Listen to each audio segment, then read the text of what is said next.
Hello friends, I am Pratibha, self-trained narcissistic abuse recovery life coach. Narcissistic ரிலேஷன்ஷிப்பில் இருக்கிற விக்டிம்ஸ்க்கு மனரீதியான பாதிப்புகள் நிறைய ஏற்படும்.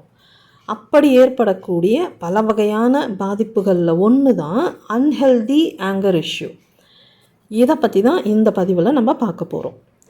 மனுஷங்களுக்கு இருக்கிற எமோஷன்ஸில் கோவமும் ஒரு எமோஷன். கோவங்கிறது தப்பான எமோஷன் எல்லாம் கிடையாது. நம்மக்கிட்டேயோ இல்லைன்னா நமக்கு நெருக்கமானவங்கக்கிட்டேயோ யாராவது எல்லையை மீறி நடந்துக்கும்போது இல்லைன்னா காயப்படுத்துகிற மாதிரி நடந்துக்கும்போது நமக்கு அவங்க மேலே கோபம் வரும். நம்ம மேலேயும் நம்மளை சார்ந்தவங்க மேலேயும் நமக்கு இருக்கிற அன்பு அக்கறையோட வெளிப்பாடு தான் அந்த கோபம். இந்த வகையில் நம்மளோட கோபம்ங்கிறது ஒரு டிஃபென்ஸ் மெக்கானிசம் மாதிரி மற்றவங்களை வார்ன் பண்ணுறதுக்கு யூஸ் ஆகுது. ஆனால் அந்த கோபம் ஆரோக்கியமான கோபமாக இருக்கிற பட்சத்தில் எந்த பிரச்சனையும் கிடையாது. எஸ், கோபத்தில் ஹெல்த்தி ஆங்கர், அன்ஹெல்த்தி ஆங்கர் அப்படின்னு ரெண்டு வகை இருக்குது. முதல்ல இந்த ஹெல்த்தி ஆங்கர்னால் என்னன்னு பார்ப்போம். இப்போது யாரோ ஒருத்தருக்கு ஏதோ ஒரு மோசமான சம்பவம் நடக்குதுன்னு வச்சுப்போம். அந்த சம்பவத்துக்கு ஏற்ற அளவுலையும் தேவையான அளவுலையும் அவங்களோட கோபம் வெளிப்படுற பட்சத்தில் அது ஹெல்த்தி ஆங்கராக கருதப்படுது. அதுவே நடந்த அந்த சம்பவத்துக்கும் கோபத்துக்கும் சம்பந்தமே இல்லாத அளவுக்கு பல மடங்கு அதிகமான கோபத்தை ஒருத்தர் வெளிப்படுத்தும் போது அது அன்ஹெல்த்தி ஆங்கராக கருதப்படுது. அதாவது கடுகளவுக்கு இருக்கிற ஒரு சின்ன சம்பவத்துக்கு மலையளவுக்கு கோவப்படுறது அன்ஹெல்த்தி ஆங்கர். ஹெல்த்தி மைண்ட் செட்டோடு இருக்கிறவங்களுக்கு கோவத்தை மேனேஜ் பண்ணுற கெப்பாசிட்டி இருக்கும். இவங்களுக்கு கோவங்கிறது ஒரு ப்ராப்பர் டிஃபென்ஸ் மெக்கானிசமாக வேலை செய்யும். ஆனால் அன்ஹெல்த்தி மைண்ட் செட்டோடு இருக்கிறவங்களுக்கு கோவத்தை மேனேஜ் பண்ணக்கூடிய அந்த கெப்பாசிட்டி இருக்காது. அன்ஹெல்த்தி என்விரான்மெண்ட்டில் சர்வைவ் பண்ணிட்டு இருக்கிறவங்களுக்கு அன்ஹெல்த்தி மைண்ட் செட் ஃபார்ம் ஆகும்.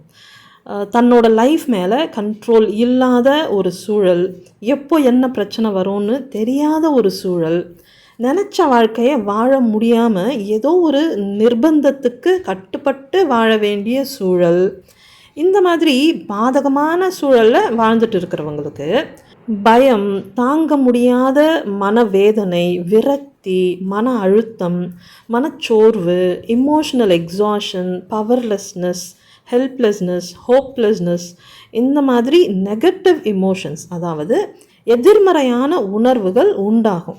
இந்த எதிர்மறை உணர்வுகள் எல்லாம் பெரும்பாலும் ஆங்கர் இஷ்யூஸாக கன்வர்ஜ் ஆகுது. ஸோ அன்ஹெல்த்தியான என்விரான்மெண்ட்டில் வாழறவங்களுக்கு இந்த மாதிரி மென்டல் இல்னஸ் ஃபார்ம் ஆகும். அதோட பின்விளைவாக ஆங்கர் இஷ்யூஸ் ஃபார்ம் ஆகும். இப்படி ஒரு நிலையில் டிஃபென்ஸ் மெக்கானிசமாக செயல்பட வேண்டிய கோபம் இஷ்யூவாக மாறிடுது. ஒருத்தருக்கு ஏற்பட்டிருக்கிற இந்த ஆங்கர் இஷ்யூஸ் கம்ப்ளீட்டாக சரியாகணும்னா அன்ஹெல்த்தி என்விரான்மெண்ட்டில் இருந்து வெளியே வரணும். எரியறதை பிடுங்குனா கொதிக்கிறது தன்னால் அடங்கும் அப்படிங்கிற பழமொழியை கேள்விப்பட்டிருப்பீங்க இல்லையா? அதாவது எரியிற தீயை அணைச்சாதான் கொதிக்கிறது தன்னால் அடங்கும். தீயை அணைக்க முடியாது, ஆனால் கொதிக்கிறத கட்டுப்படுத்தணும்னு நினச்சா முடியுமா? முடியாது இல்லையா? அந்த மாதிரி தான் அன்ஹெல்த்தி என்விரான்மெண்ட்குள்ளே இருந்துக்கிட்டே அதால் ஏற்படக்கூடிய நெகட்டிவ் இமோஷன்ஸை டெவலப் ஆகாமல் தடுக்கணும்னு நினைக்கிறது முடியாத காரியம். என்பிடி பற்றின நாலேஜ் என்பிடி இருக்கிறவங்க கூட பாதிப்புகள் இல்லாமல் வாழறதுக்கான இம்யூனிட்டியை கொடுக்காது.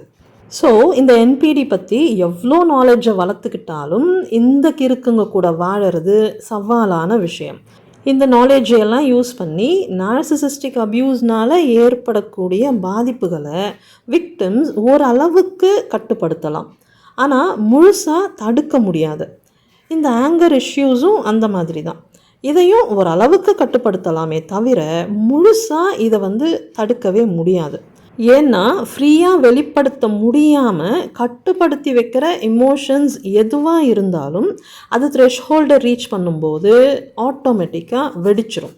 அப்படின்னா கோபத்தை கட்டுப்படுத்தாமல் அப்பப்போ வெளிப்படுத்திட்டா பிரச்சனை இருக்காதுல்ல அப்படின்னு நீங்கள் நினைக்கலாம். நார்மல் சுச்சுவேஷனில் இது ஒர்க் அவுட் ஆகும். ஏதோ ஒரு நாட்பட்ட கோபம் என்றைக்கோ ஒரு தடவை அவுட்பர்ஸ்ட் ஆகிறது இஷ்யூ கிடையாது.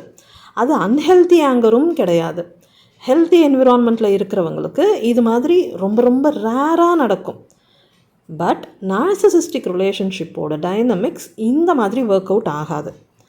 இந்த ரிலேஷன்ஷிப்பில் வாழற விக்டிம்ஸ் ஆல் டைம் த்ரெஷ்ஹோல்டு லெவலில் தான் இருப்பாங்க. எனி டைம் ஃப்ரஸ்ட்ரேட்டடாக இருப்பாங்க, எரிச்சலோடவே வாழ்ந்துக்கிட்டு இருப்பாங்க.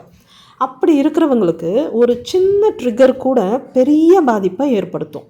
ரொம்பவே இம்பல்சிவாகவும் இருக்கும்.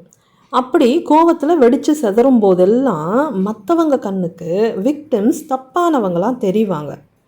இந்த பிஹேவியருக்கு பின்னாடி எவ்வளோதான் நியாயமான காரணங்கள் இருந்தாலும் அந்த கோவத்தை மற்றவங்க கிட்ட நியாயப்படுத்தவே முடியாது.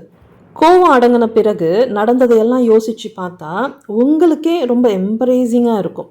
இந்த சின்ன விஷயத்துக்கு நம்ம இந்த அளவுக்கு கோவப்பட்டிருக்க வேணாம், இன்னும் கொஞ்சம் பொறுமையாக இதை ஹேண்டில் பண்ணியிருக்கலான்னு தோணும். ஆனால் எல்லாம் நடந்து முடிஞ்ச பிறகு அதை பற்றி யோசிக்கிறதுல எந்த பிரயோஜனமும் இருக்காது. இனிமே இப்படி நடக்காமல் பார்த்துக்கலாம்னு நினச்சா அதுவும் முடியாது. இந்த ஆங்கர் இஷ்யூஸை சரி பண்ணணும்னா நோ காண்டாக்டில் போகிறது தான் பெஸ்ட் ஆப்ஷன். மினிமல் காண்டாக்டில் போகிறது நெக்ஸ்ட் பெட்டர் ஆப்ஷன். ரெண்டுமே முடியாது, அவங்க கூட வாழ்ந்து தான் ஆகணும் அப்படிங்கிற சிச்சுவேஷனில் இருக்கிறவங்க முடிஞ்ச வரைக்கும் உங்களை சுற்றி நடக்கிற அந்த விஷயங்களை அப்சர்வ் மட்டுமே பண்ணுங்கள், அப்சார்ப் பண்ணாதீங்க. வார்த்தையால் சொல்கிற அளவுக்கு இதை செய்யறதுங்கிறது அவ்வளோ ஈஸியான காரியம் கிடையாது. உங்களோட சிச்சுவேஷனை இன்னும் கொஞ்சம் பெட்டராக டீல் பண்ணுறதுக்கு என்ன மாதிரி லைஃப் கோச் கிட்ட இல்லைனா உங்களுக்கு தெரிஞ்ச சைக்காலஜிஸ்ட் கிட்ட மந்த்லி ஒரு தடவையாவது செஷன் அட்டன் பண்ணுங்கள். உங்களுக்குள்ளே ஃபார்ம் ஆகிற அந்த நெகட்டிவ் இமோஷன்ஸை ஸ்டெபிலைஸ் பண்ணுறதுக்கு ஹெல்ப்ஃபுல்லாக இருக்கும். ஸ்பெசிஃபிக்காக உங்கள் ரிலேஷன்ஷிப் இஷ்யூஸ்க்காக என்கிட்ட பெய்ட் செஷன் அட்டன் பண்ணணும்னு நினைக்கிறவங்க ஸ்க்ரீனில் இருக்கிற இந்த நம்பருக்கு வாட்ஸ்அப் மெசேஜ் அனுப்புங்க. பத்திரமா இருங்க, பாதுகாப்பாக இருங்க, சந்தோஷமாக இருங்க. Bye friends.